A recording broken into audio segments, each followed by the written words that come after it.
bienvenidos a este nuevo capítulo de Revolucionaria Mentes, un podcast de historia sobre personas que revolucionaron el mundo, o al menos su mundo, y que pensaron de una manera diferente y que lucharon por la libertad de conciencia, de pensamiento y de fe. Y hoy estamos en Sevilla capital, con una sevillana de pura cepa, de generaciones y generaciones sevillanas.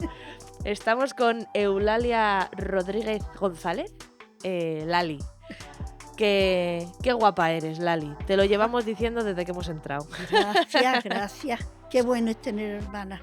Ole, claro que sí. Pues estamos muy contentas de estar contigo y hoy queremos conocer un poco más tu historia, así que cuéntanos cuándo naciste. Bueno, ya sabemos que naciste aquí en Sevilla. ¿Y cómo era tu familia? ¿Cómo era tu entorno cuando naciste? Sí. Bueno, pues nací el 29 de junio de 1949. Ya hace unos cuantos años. Yo siempre pensé que cuando era una niña que había nacido muy tarde. Sí, claro, porque me juntaba con amigas que eran mayores que yo. Entonces luego me di cuenta que lo que nací fue demasiado pronto. Pero bien, me tocó vivir una época difícil, pero como nací en ella, no me daba cuenta lo difícil que era.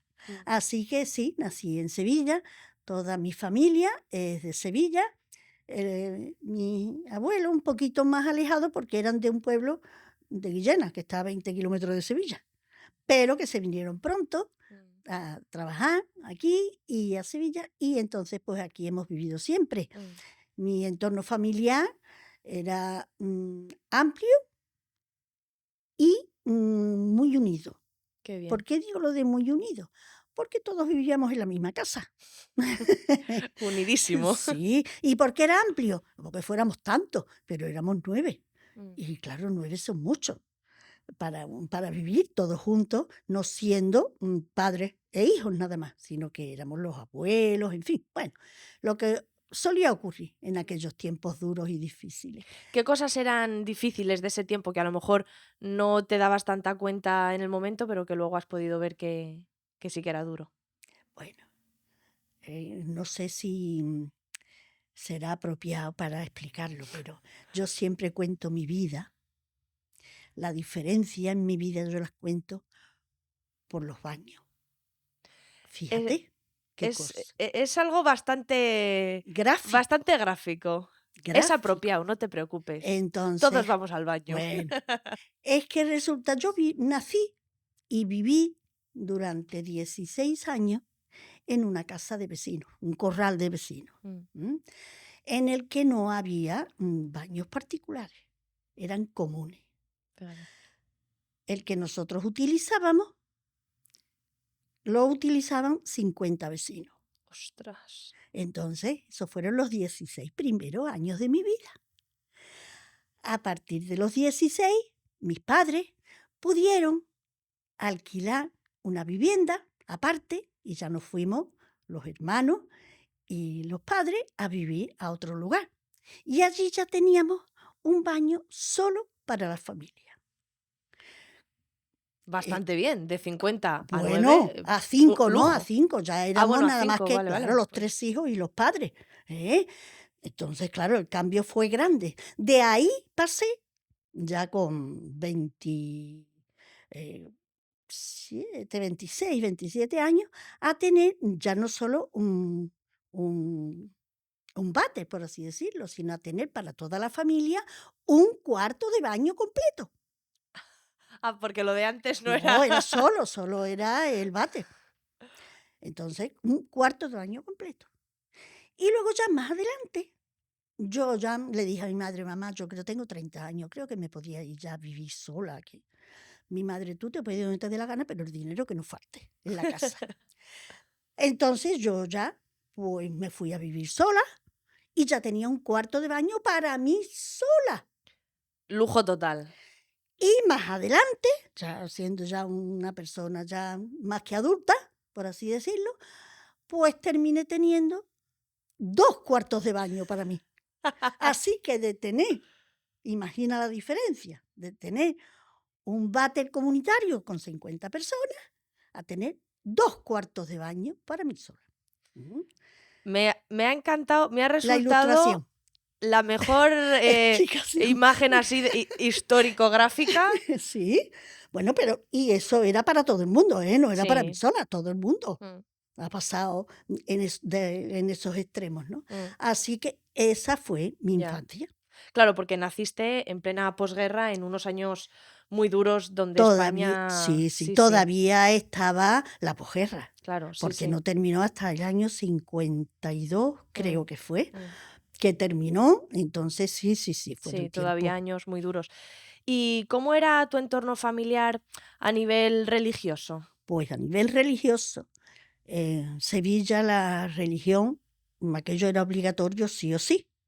Entonces, había que ir a misa, los niños en el colegio, para saber que habíamos ido a misa el domingo, lo primero que preguntaban en el colegio era de qué color tenía el padre ayer la casulla, y le Fíjate, teníamos que decir de cómo se vestía el cura. ¿Eh? fíjate. Sí, sí, entonces, claro, claro, pues la gente era religiosa, por eso quedó también tanto aquí la cuestión de las imágenes y de las cofradías y de las procesiones. Ya hoy es más cultura que otra cosa, pero bueno. Mm, Pero en mi casa, mi madre sí era una persona religiosa. mm, Mi madre le gustaban las cosas de Dios, ella buscaba a Dios. mm. ¿Qué pasa? Que claro, el mundo no le respondía a la necesidad que tenía. Pero tuvo la gran bendición porque el Señor dice, el profeta Jeremías, me buscaréis y me hallaréis, Mm, porque me buscaréis de todo vuestro corazón. mm, Efectivamente, mi madre buscaba a Dios. Entonces, pues un día había una vecina que todo el mundo la miraba mal porque era protestante. Nadie le decía nada, ni la insultaba, ni nada de eso, ¿no? Por delante, por detrás, cada uno decía lo que le parecía. Pero mi madre un día, hablando con ella, veía que era una mujer que era cariñosa y que tenía una vida todavía más dura que la de mi madre. mm. Y no tenía marido, tenía 3 hijos, en fin. Y le preguntó, ¿usted va a una iglesia protestante? Y la señora le dijo que sí. ¿En qué año? ¿Sabes más o menos? 1958. Vale.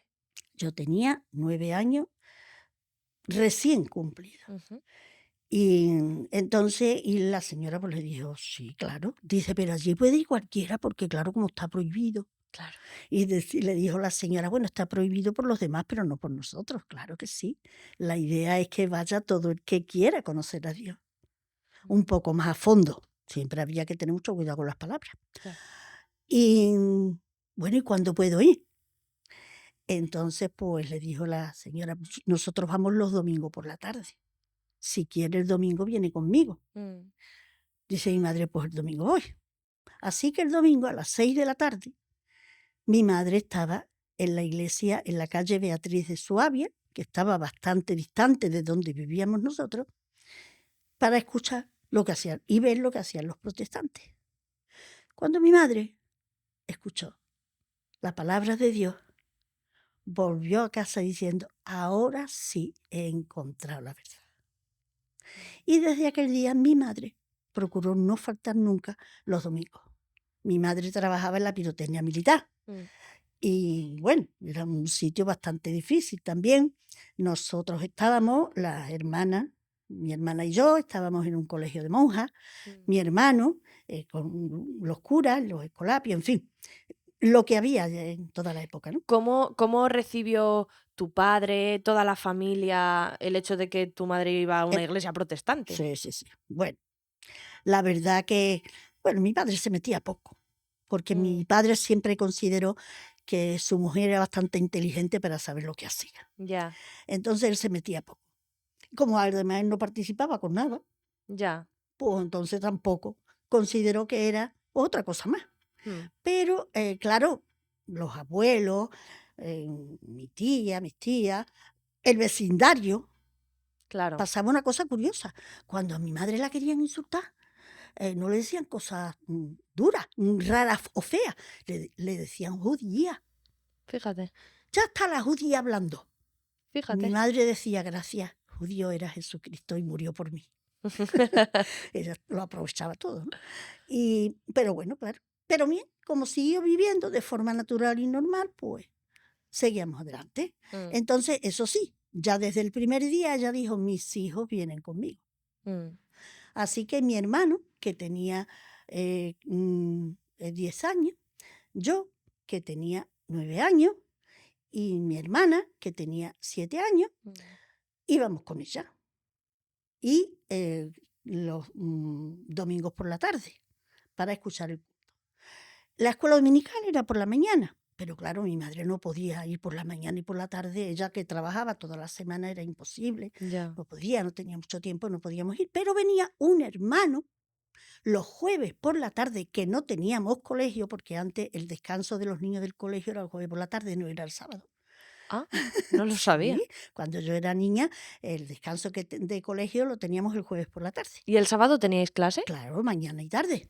Anda, El fíjate. colegio era mañana y tarde siempre. Mm, Y el jueves por la tarde era el descanso. Pero venía un hermano de la iglesia que era joven entonces a darnos a nosotros los estudios de la escuela dominical. mm, Este hermano, con el paso del tiempo, un poco más adelante, estudió en el seminario y fue el pastor de la Iglesia Bautista de Córdoba, el pastor Antonio Gómez. mm.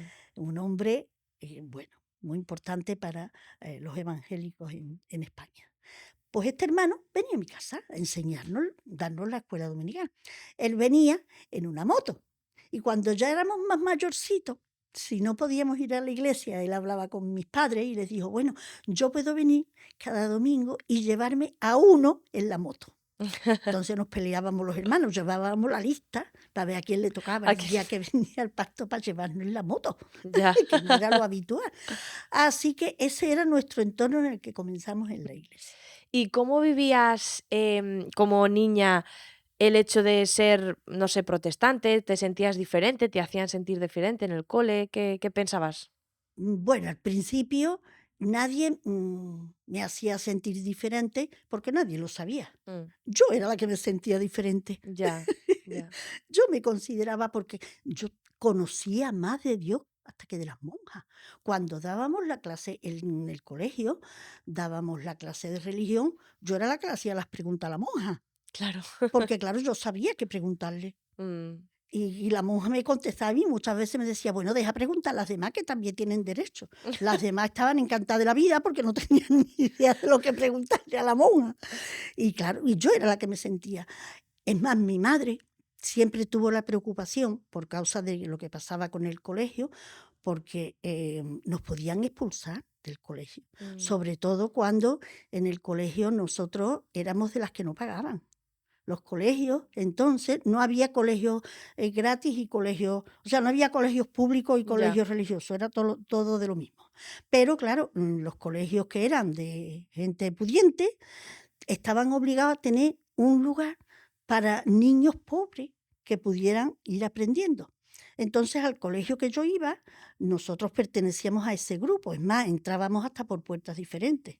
Lo que hoy podríamos llamar el garaje, anda. era la parte donde estaban las clases nuestras, que había un pasillo más adentro que daba para la otra parte del colegio, con otro patio para jugar, independiente y todo, el cual no podíamos atravesar más que a la hora de ir al, a la iglesia que había Ya. dentro del colegio.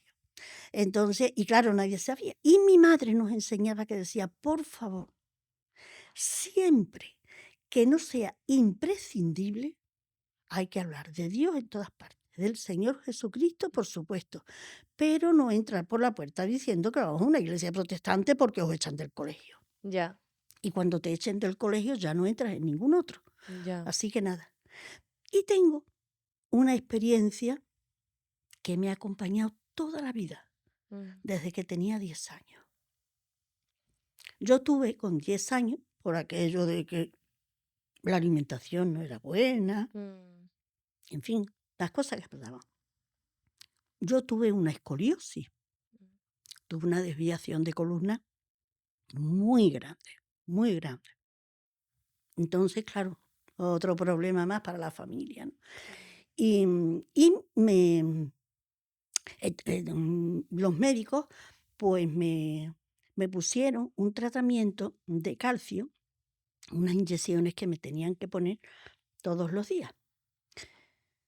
2 días antes de eso yo llegué a mi casa y le dije a mi madre: "Mamá, a partir del lunes tenemos que ir en el colegio, va allí un cura a dar la misa a todos los niños del colegio", las niñas, porque era un colegio de niñas. "Y yo tengo que ir, ¿qué hago?". Claro, mi madre, la pobre: "Pero es que eso no se puede hacer, espérate, vamos a hablar, o hablaré con el pastor, a ver qué hacemos, pero vamos a estar pidiéndole a Dios que nos muestre el camino por el que tenemos que ir y que Él haga algo para que vosotras no veáis en esa Situación. situación". Bueno, pues ahí estábamos. El médico fue cuando me dijo que me tenían que poner unas inyecciones de calcio y diariamente. Bueno, pues fuimos a buscar a la ATS, que había una consulta cerca de casa para que el hombre pues, me pusiera las inyecciones. Y entonces mi madre le pregunta: "Bueno, ¿y a qué hora tiene usted la consulta?". Dice: "Tengo 2 consultas". "Bueno, ¿qué hora?". Porque yo estoy trabajando todo el día. Él vivía muy cerca, desde luego, de casa, que yo podía ir sola. Y dice, y le dijo, aquel señor le dijo: "Bueno, tengo una consulta por la mañana a las 12 y por la tarde a las 6". Dice: "No, no, la de las 12", le dijo mi madre. La consulta, la de las 12, que Claro, era la justo a la hora hora. en la que iba a empezar la misa. Mm, ¿Usted me puede dar un papelito donde diga la hora de la consulta que va a venir la niña para llevarlo al colegio? Porque terminan la clase a esa hora, a las 12:30, para que pueda venir un poquito antes. claro. Bueno, si se retrasa no pasa nada, pero yo le doy el papel. Efectivamente, el hombre nos dio aquel papel y dijo: "Mañana tú ya estás en el colegio con el papelito". Que la monja, que no te puede obligar a ir a la misa. Efectivamente, así fue. "Ah, no, no, sin problema, no te preocupes. No, no, no. Lo primero es lo primero, que tú te tienes que cuidar, tu madre, nada, sin problema". Y aquello, cuando llegamos, dijo, mi madre nos reunió y nos dijo: "¿Habéis visto cómo el poder de Dios se manifiesta? Mm, No es que vamos a decir que nos alegremos de tu enfermedad, pero tu enfermedad llegó y el Señor te quiere curar. mm. Y una de las cosas era que te tenías que poner una inyección, pero ya el diablo se metió por medio. Pero el Señor, que es sabio, lo ha traído para bien. Mm, Así que nunca, nunca dejéis de confiar en Dios, sea lo difícil que sea". mm. Yo tenía 10 años, estoy a punto de cumplir 75. Y yo no he olvidado aquellas palabras de mi madre, que me han servido muchísimo a mí y a mis hermanos, ¿eh? Mm, Nos han servido muchísimo para confiar en el Señor. Así que esa era la situación mm. que vivíamos. Las monjas llegaron a enterarse que yo era protestante cuando yo tenía 15 años. Fíjate. Con 15 años, un día que voy al colegio, al final del curso, y me dice la monja, que tuve toda la vida, que me quería mucho, que me he enterado que eres protestante. Estaba yo en el último curso, ya en el colegio. Y le dije a la monja, digo: "Uy, qué tarde se ha enterado, hace mucho tiempo". "Pues ya no volverás al colegio". Digo: "Bueno, tomaré las vacaciones 2 meses antes, ¿qué vamos a hacer?". Fíjate. Así que, y antes de salir del colegio fue cuando y me echaron, o sea que si se Ya. llegan a enterar cuando éramos niñas, pues Ya, ya, ya, nos ya, habrían ya. echado igual. Pero el Señor siempre va por delante. Claro que sí. Eso fue mi tiempo de colegio, una experiencia grande. Mm, En todo lo demás, nada, mm. nada. Yo cuando yo hice la comunión antes de que mi madre conociera el evangelio, luego no. Claro, Hice la comunión y mi hermano. Cuando llegó mi hermana, la que iba detrás nuestra, ya mi madre había conocido al Señor, estaba recién. claro, y ella no hizo la Sí, la comunión. hizo, Ah, sí. sí, hizo la comunión. ¿Por qué? Porque mi madre, como buena lectora que era, también ella ya había leído en la palabra de Dios, y el pastor le dio la razón y le dijo: "Sé bien".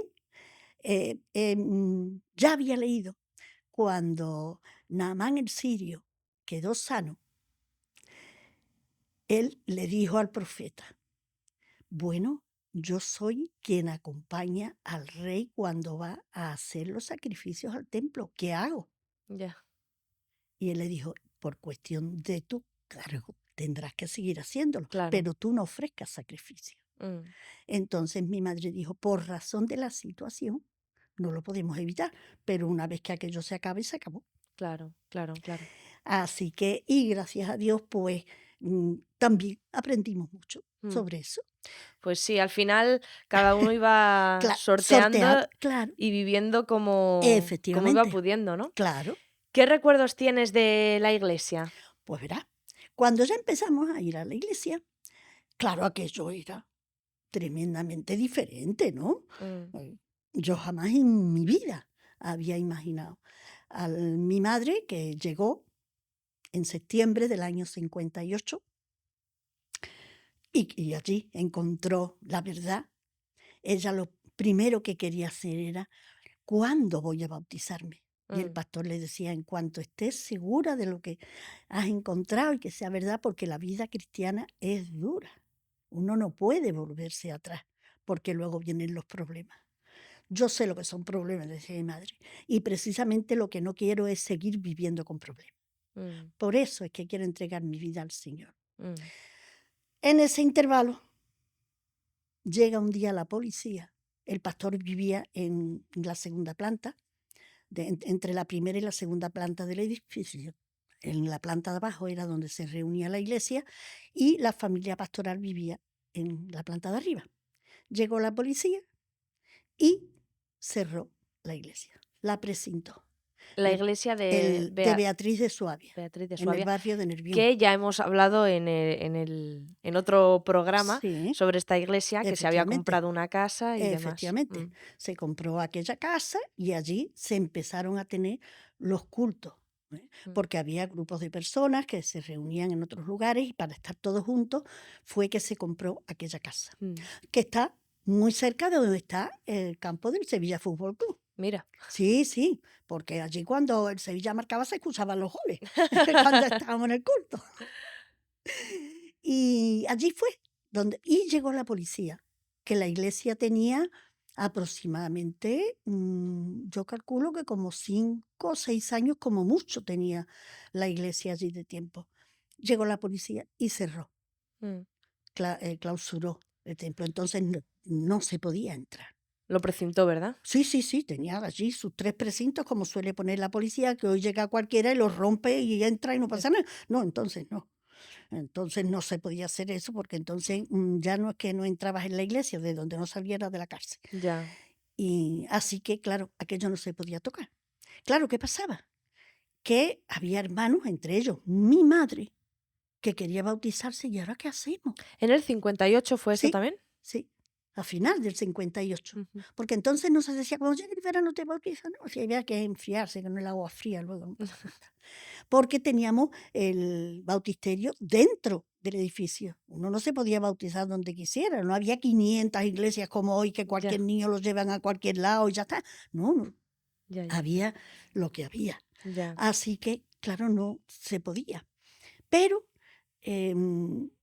un día hablando, pues idearon, como el pastor vivía en el piso de arriba, había, dando al local de culto, la parte de arriba de la pared, tenía una ventana que daba al patio de la vivienda pastoral. Mm, Entonces el pastor con los diáconos le propusieron a estos hermanos que querían bautizarse si ellos se atreverían a bajar por una escalera, se ponían una escalera por la ventana para bajar allí, que era donde estaba el bautisterio y que era la única piscina que ya. había. Y allí, con los diáconos de testigos, ellos hacían declaración pública de su fe a través del bautismo. Oh, y ellos encantados, sí, sí, sí, sí. Colándose por la. Sí, sí, lo que sea, lo que fuera. Además es que aquello les daba mucho más ánimo, Mm, porque se consideraban también como parte de la iglesia perseguida, claro. que lo éramos, ¿no? Sí, sí, sí. Así que, efectivamente, eso hicieron, pusieron una escalera, bajaron por aquella ventana hasta abajo, llenaron el bautisterio de agua, el pastor hizo los bautismos en aquellos días, fue 1 de enero, y los hermanos pudieron bautizarse. Así que ese fue mi madre, la primera que conoció el Evangelio a través de los protestantes, las iglesias bautistas, en mi familia. No había nadie, ni nunca nadie había oído hablar. Y mi madre fue la primera. Y gracias a Dios no fue la única. Detrás, pues, llegamos casi toda la familia. Fíjate. Sí, ¿Incluso tu padre o tu mi padre? padre también. Mi Fíjate. padre tardó mucho, mucho. Pero también porque mi madre no descansaba, ella buscaba todas las fórmulas. Y claro, los hijos le daban ejemplo también, así que ya un día tuvo que decir, bueno, tengo que doblar el brazo porque ya hace tiempo que lo tenía que haber hecho, dijo mi padre. Y después de 20 años cerca, pero mi padre, él sí entregó su vida al Señor. Fíjate. Mis abuelos entregaron su vida al Señor al final de sus días. Mi abuelo era un hombre que, bueno, se había criado en el campo, luego trabajaba también en la fábrica de cerveza muchos años, y era un hombre que además, como siempre fumó mucho, padecía mucho de asma, se asfixiaba mucho, tosía una barbaridad, y cuanto más tosía, más renegaba. Blasfemaba contra todo lo que hubiera que blasfemar. Terminaba, yo siempre digo lo mismo, mi abuelo yo lo he escuchado blasfemar en todos los idiomas. Terminaba con el santoral español y seguía con el santoral extranjero para blasfemar. Pero al final de sus días, un día hablando con mi madre, que no estaba bien, le decía, hija, ¿tú crees que ese Dios del que tú me hablaste siempre me podrá perdonar? Y le decía a mi madre, pero si vino a morir por ti, ¿cómo no te va a perdonar? Claro, si eso es lo que está deseando. Es que yo he hablado mucho y muy mal de él. Dice, por eso tú lo que tienes que hacer es pedirle perdón. Él sabe que yo hace tiempo que le pedí perdón, pero yo quería que tú me dijeras si podía ser. Así que sí. Y mi abuela también, y mis hermanos, y todos seguimos al Señor.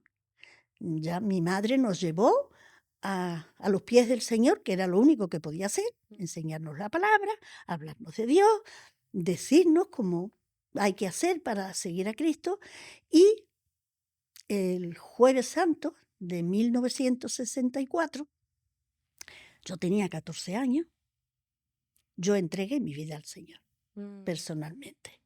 Yo con 14 años, que estaba en el colegio todavía, y entregué mi vida al Señor. Para personas que a lo mejor no saben muy bien qué es eso, Sí, ¿cómo lo viviste tú sí, desde dentro? sí, y te lo voy a decir porque yo lo tengo grabado en el alma y en la mente. Además, yo lo cuento cada 5 minutos, porque para mí fue tan importante que fue algo diferente. Yo ya estaba acostumbrada a escuchar la palabra de Dios, iba todos los domingos. Mi Claro. madre por la mañana, ya cuando éramos más mayorcitos, con 12 y 13 años, mi madre los domingos por la mañana, ella a lo mejor no podía ir a la iglesia, pero nos levantaba a las 8 de la mañana, un domingo. Ay, que no nos dejaba ni dormir, todos los domingos, todos los días levantándose una temprano para ir al colegio. Mamá, pero si es muy temprano, que no te estoy preguntando si quieres levantarte, te estoy informando de lo que tienes que hacer, que os tenéis que levantar. Pero mamá, tan temprano, sí, ¿eso qué significa? ¿Que nos tenemos que ir andando? Sí, porque no tengo dinero para el autobús. O sea que encima, yo ya sabía lo que era escuchar la palabra de Dios. Ya.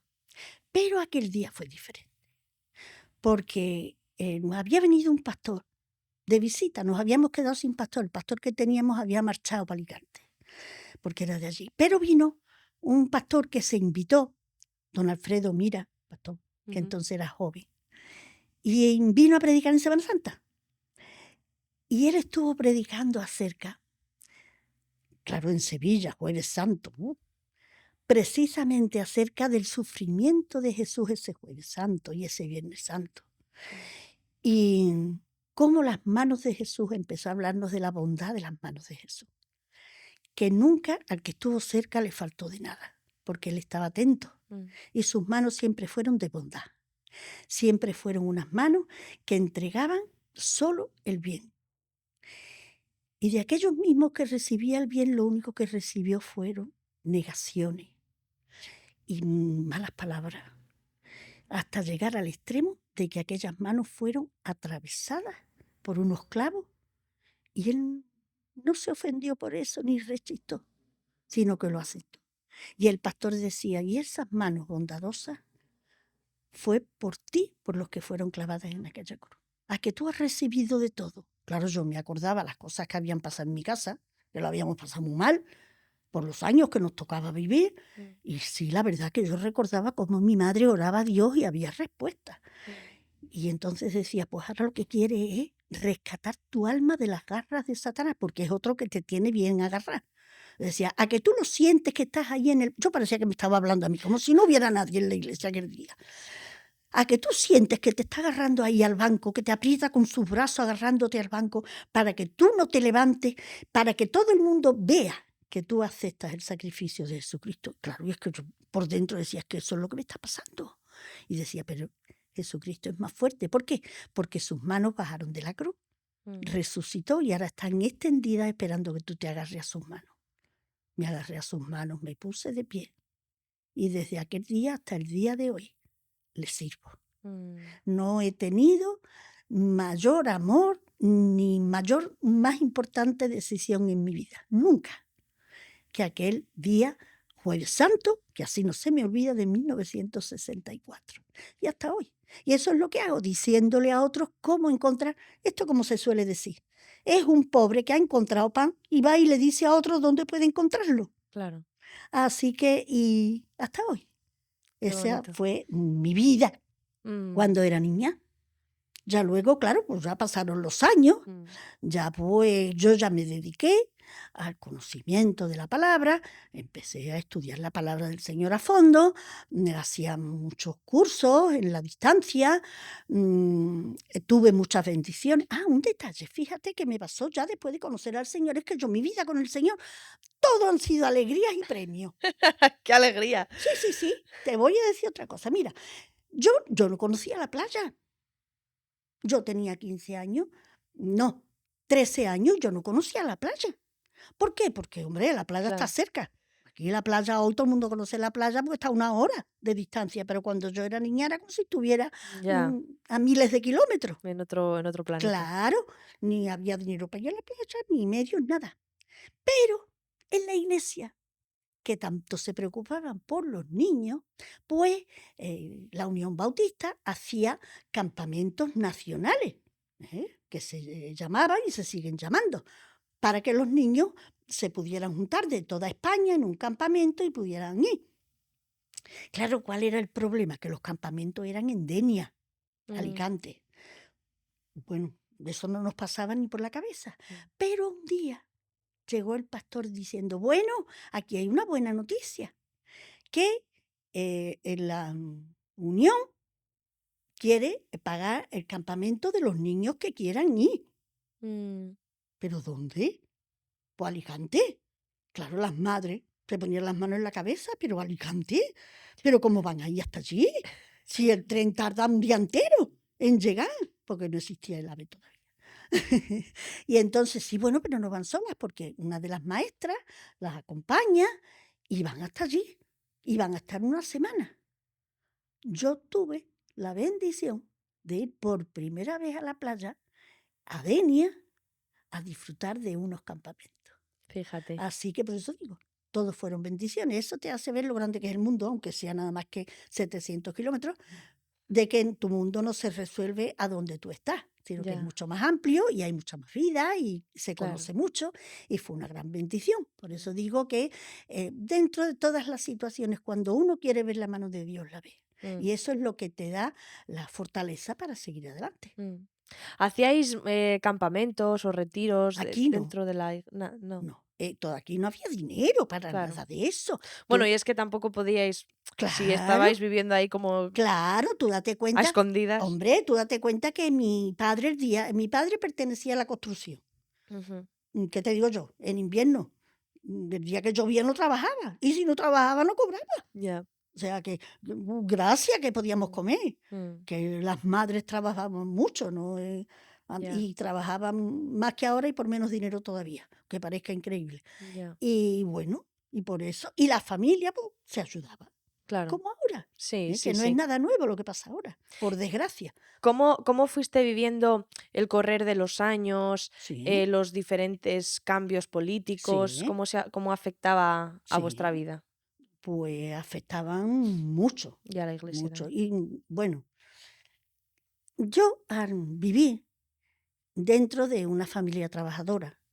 La familia de mi padre, más que nada, porque la familia de mi madre, pues ella entró a trabajar en la pirotecnia militar porque su tío y su tía trabajaban con los militares, Mm, entonces tuvo posibilidades. La familia de mi madre, pues era más conservadora, no en el aspecto de ahora, porque antes la política ni se tocaba, pero la familia de mi padre era republicana. mm, Entonces sí, con mi padre yo ya aprendí otras cosas que no eran las que se vivían. ya, Porque en mi casa mi padre escuchaba Radio Pirenaica, claro, que era una radio que se escuchaba en tiempos escondidos, debajo de la ropa de la mesa, se metían ahí abajo para que ningún vecino escuchara, en fin. fíjate. Claro, entonces, claro, yo ya pensaba ahí otras cosas y me daba cuenta que se podía vivir de otra manera. Ya, Eso de que los niños pobres son muy felices, son un cuento chino.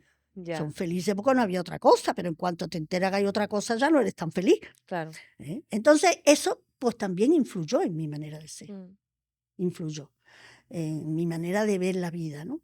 Y claro, me tocó ya cuando llega los primeros movimientos, yo empecé a trabajar pronto, en el año 67 yo empecé a trabajar mm, en una oficina, porque mi madre, sobre todo, decía que ella no quería que ni yo fuera a limpiar la casa de nadie, que yo no estuviera, antes no era muy normal que las mujeres trabajaran en las cafeterías, no existían, en las tabernas y esas cosas no, por supuesto. ya, En fin, que tuviera algo más de conocimiento. mm, Entonces, cuando salí del colegio, pues ella se esforzó mucho, y mi padre, para que de nosotros los que quisiéramos, pudiéramos estudiar algo más. Y a mí me apuntó en una academia en la que podía estudiar secretariado. ujú, Mi hermano dijo que estaba harto ya de tanto colegio y que no, que él ya. quería trabajar. Dice mi padre, pues aquí el que no estudia, trabaja, así que a la obra conmigo. Y Pero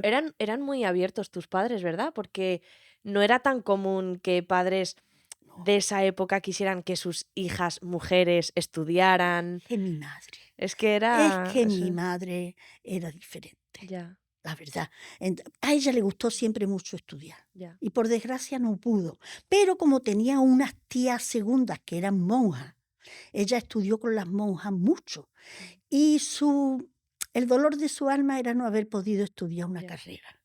Yo estuve a punto de ir a la universidad porque en el colegio, que yo era buena estudiante y sacaba buenas notas, las monjas querían que yo estudiara una carrera. mm, Y estaba para hacer el primer curso del prebachillerato, pero fue cuando empecé a estar mal de la espalda y ah, yo faltaba al colegio. Entonces no podía tener falta y eso impidió que ya, yo pudiera prepararme para ir a la universidad. qué pena. Sí, y claro, pero a mí me gustaba estudiar, entonces mi madre, porque eso sí lo hice.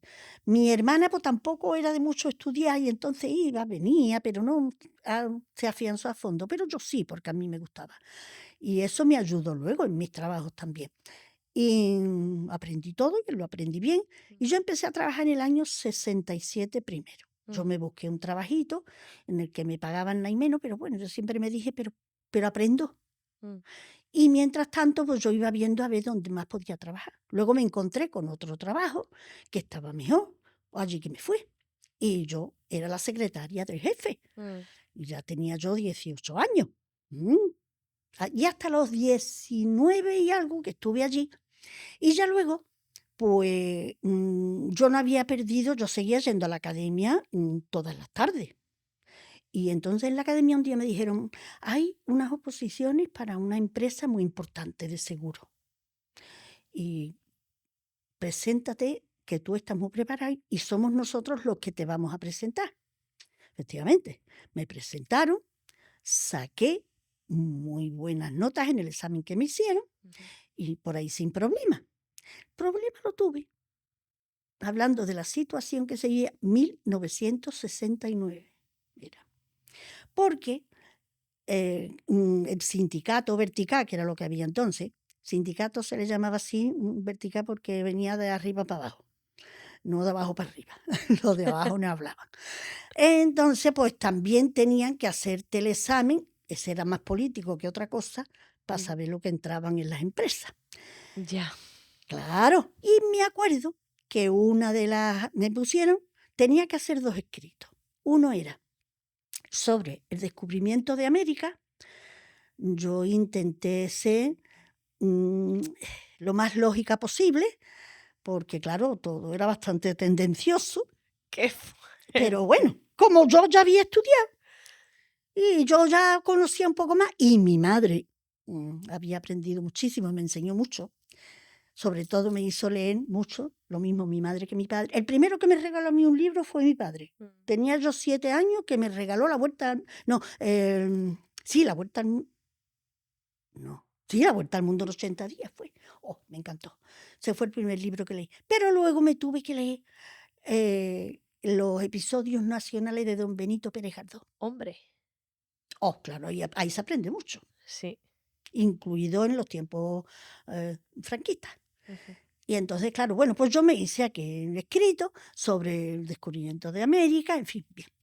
Pero el segundo era otra cosa, que tenía que escribir otro texto sobre el glorioso movimiento nacional. Buah. Mi padre, que tenía la costumbre, antes se llamaba el informativo de la radio, no era el informativo, era el parte. Sí. Que era como si fuera el parte de guerra, que era lo que había quedado del tiempo de la guerra, pues se siguió llamando el parte.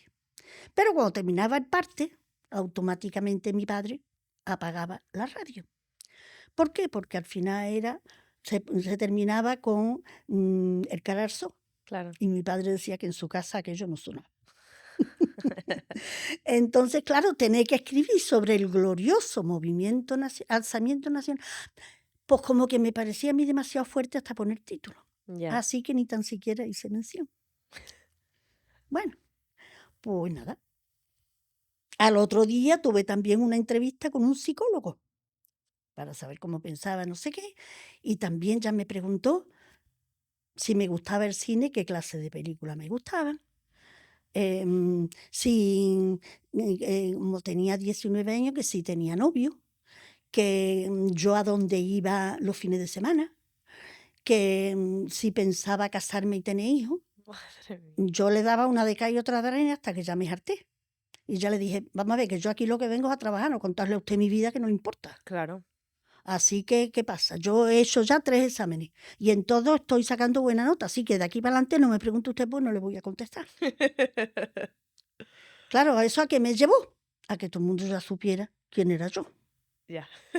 Me llamaron para el trabajo, sí, me llamaron, pero ojito con lo que aquí vamos a hablar, pero no tengo nada que hablar con nadie. Ya.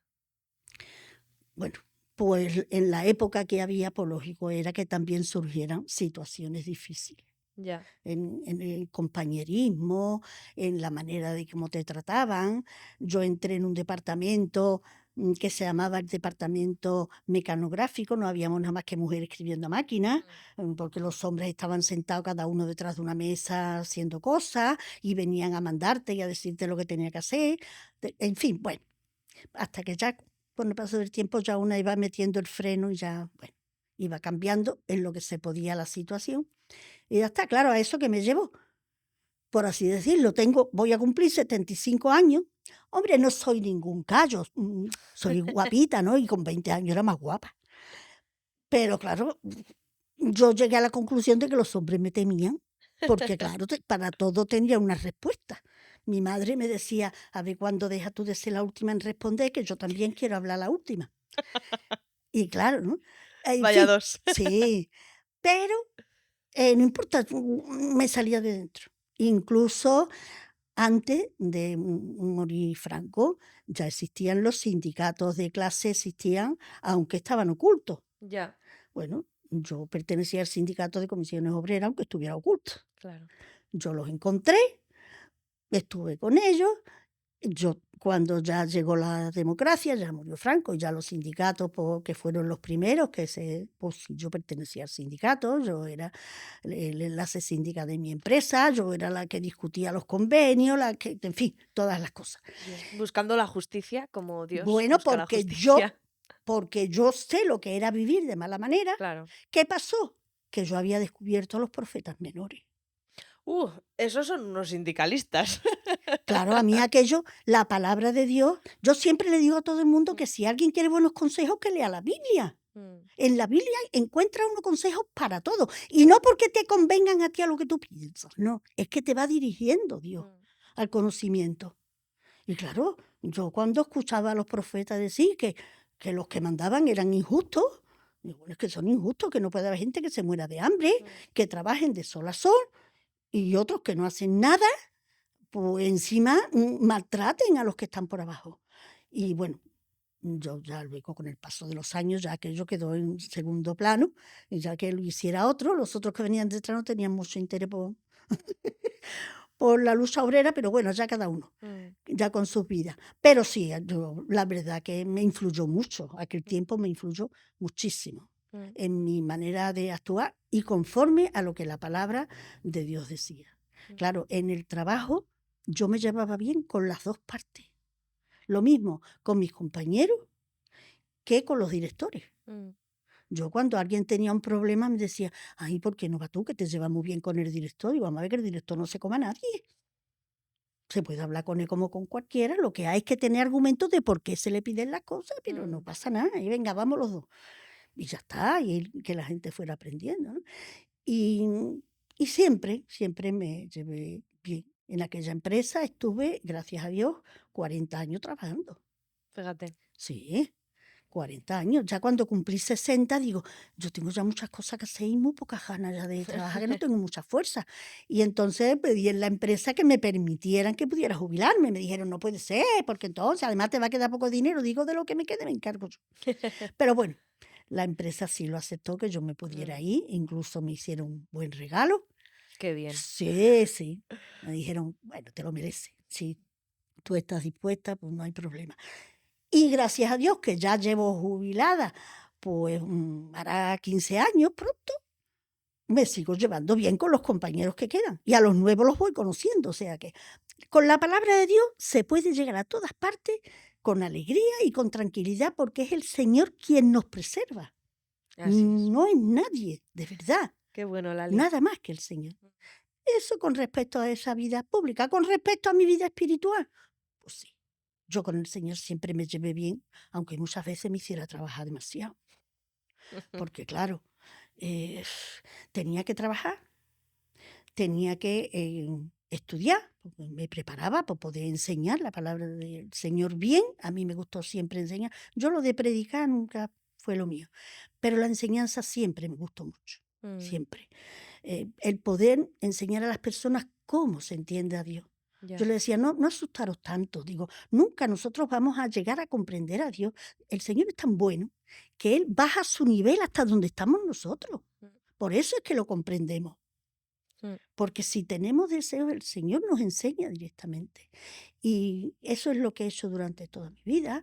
He procurado, ya que no tenía obligaciones familiares, pues estar en todo aquello que me han necesitado. Yo pertenezco también a algunas organizaciones aquí en mi barrio, en la Asociación contra el Cáncer, ayudo en las ONG que hay por aquí. En fin, todo el mundo sabe quiénes somos, lo que hacemos, a lo que nos dedicamos. Y así que la verdad que ha sido una bendición. Ya lo único que me falta es encontrarme un día con el Señor. Todavía me queda. Yo creo que sí. Sí, sí. Te yo queda de sí. dar guerra por aquí Siempre. todavía, Lali. Yo siempre he dicho que yo me voy a esforzar por cumplir 100 años. De ahí para adelante los que Dios quiera. Pero yo me esfuerzo por cumplir años porque se está bien aquí. Con lo bien que estás ahora, yo creo que llegas a los 100 y a Pero los bueno, 120. pero no es por lo bien que esté yo, es que, vamos a ver, yo siempre digo que el Señor se molestó en crear un mundo hermosísimo. Y ahora dice, y ahora en un sitio de los más bonitos voy a poner a esta criatura. Y a mí me puso aquí. ¿Quién soy yo para decirle a Dios que yo me quiero ir? Ya. Si se esforzó mucho. No. Yo aquí sigo hasta que Él quiera. Qué bueno, Lali. Pues me ha encantado conocerte, tu alegría, tu historia, tu espíritu tu espíritu revolucionario. Bueno, ya no tanto, ¿eh? Ya no. La verdad que... Ahora ya, hace poco me fui porque había una manifestación por la sanidad en un hospital y cuando llegué me encontré que no había nadie. No estaban con la gente que entra por la puerta de un hospital. Fíjate. Pues nada, resulta que los que habían convocado dicen, no, es que ya salimos antes y hemos hecho el comunicado y ya hemos terminado. Vamos, o sea que, por eso digo, esta ya no es mi guerra. Pero bueno, al final ha sido una alegría poder conocer también la historia de tu madre, una mujer, pues yo creo que muy inspiradora para el tiempo en el que vivía. Diríamos como adelantada a su tiempo, pero no, al final vivimos el tiempo que vivimos y impactamos como impactamos. Nosotros somos sus hijos, pero sus nietos, los que la conocieron, la verdad que aprendieron también de ella. Claro. Los que siguen, que son más chicos, que no llegaron a conocerla, pero saben cómo hablamos nosotros de ella. Qué bonito, eso es sí. Y eso entonces, dice mucho de la... Claro, entonces ellos también quieren saber. Mi madre también me escribía. Mira, hay un libro que escribió un gran poeta sevillano, Cernuda, que se llama La ciudad de la gracia. Y mi madre, utilizando ese nombre, escribió un artículo para la revista de nuestra labor, que se llamaba Sevilla, la ciudad de la gracia. Pero hacía mención a que en tiempos de la Reforma, aquí hubo muchos reformadores, y empezando también por aquel que escribió la Biblia en español, como fue Casiodoro de Reina. Y también se regó con la sangre de muchos que predicaban el Evangelio, entre ellos Julián Hernández, que venía de Valladolid, pero murió en Sevilla. Y ella decía que la sangre de todos esos mártires fue lo que derramó la gracia de Dios en Sevilla. Esa es. Por eso Sevilla es la ciudad de la gracia, porque la gracia de Dios se derramó a través de todas esas personas. A ella le gustaba también escribir cosas que tuvieran que ver con el Evangelio. Y claro, pues todo eso pues, me enseñó mucho. Qué bien. Pues sí, muy interesante, Lali, muchas gracias. Pues vamos a ir cortando, que ya no sé ni cuánto tiempo llevamos, pero estamos aquí tan contentas y tan a gusto. Pues nada, nuevamente gracias por abrirnos tu casa, tu historia, y seguimos buscando más historias como esta de personas que fueron valientes y quisieron vivir su fe de una manera pues diferente a lo que había en el entorno y en medio de un mundo hostil, pero ahí sacaron pecho y con la ayuda de Dios pues siguieron hacia adelante impactando a las generaciones siguientes. Gracias a Lidia, que está detrás de las cámaras, y a vosotros gracias por escucharnos. Nos vemos en el próximo episodio de Revolucionariamente. Un saludo y hasta pronto. Hasta siempre, Lali. Gracias. Gracias a ti.